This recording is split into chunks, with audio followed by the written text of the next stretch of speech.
back with our at Chat Corner with our special guests Kayla and Andrea, and today we're going to talk about our special tips and strategies on how to help you build on your successes.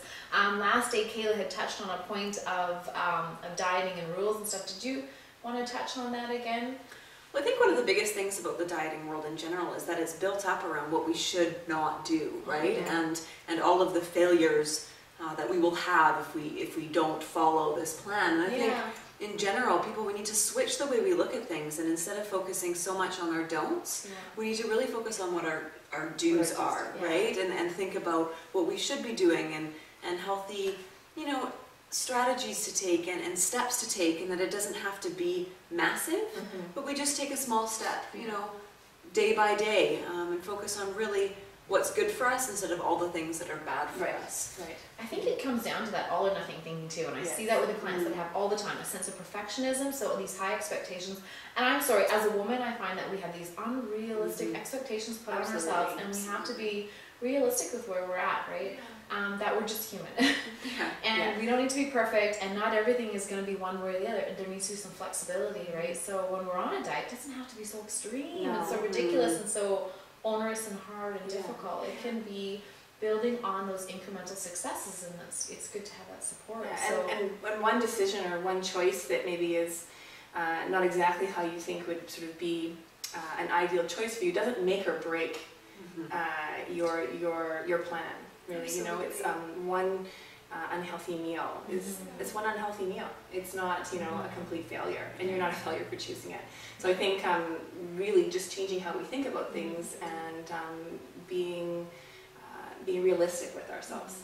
Switching the language too, right? The language around I'm a failure because it was my child's birthday and I had a piece of his cake, or any of those things. We went out for a nice dinner. Discouraging and defeating, right? It's so easy to give up when you use that language. Absolutely, and it goes back to that all or nothing thinking, right? Just because you went out and had a great night doesn't mean you're a failure. It means you went out, you had a great night, and tomorrow's a new day, and perhaps you make a different choice for dinner tonight than you did last night, and so be it, right? That's totally fine. And food does play an important role in our life. When you think about it, it does bring people together. It's at celebrations. Like, it is an important part of that. You can't just cut out. Like, you need to be able to find a way that works for you, that you can still participate in it, but you're able to still have your health and well-being as well. That it's not, okay, I'm throwing in my towel and I'm going to binge on everything. It's, where's that fine balance? Right.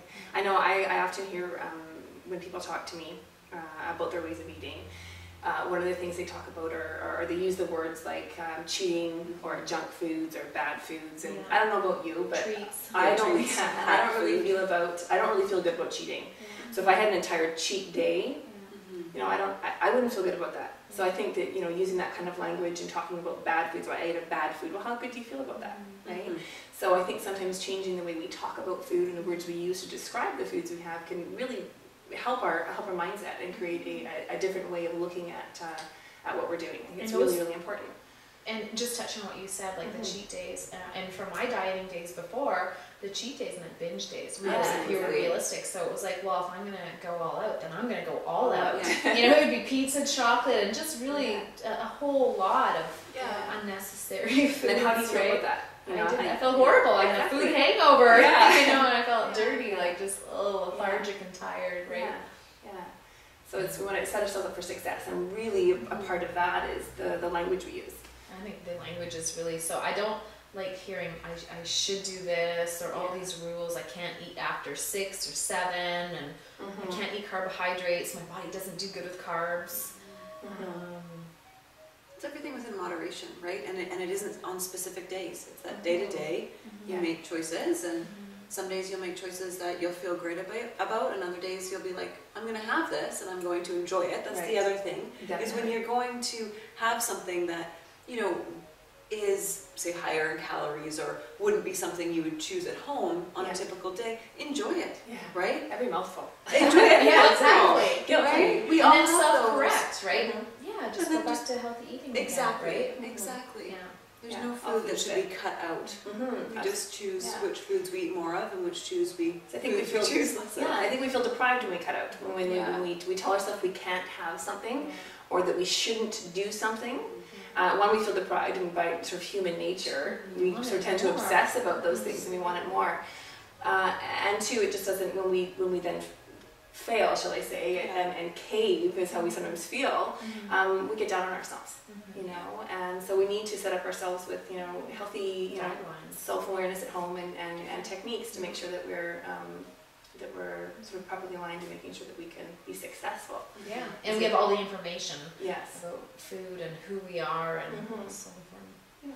Good. Well, thank you, girls, for sharing your expertise today, and I guess we'll come back and talk about more strategies and techniques next time. Sounds good. Thank you. Thank you. Bye, everybody. Bye.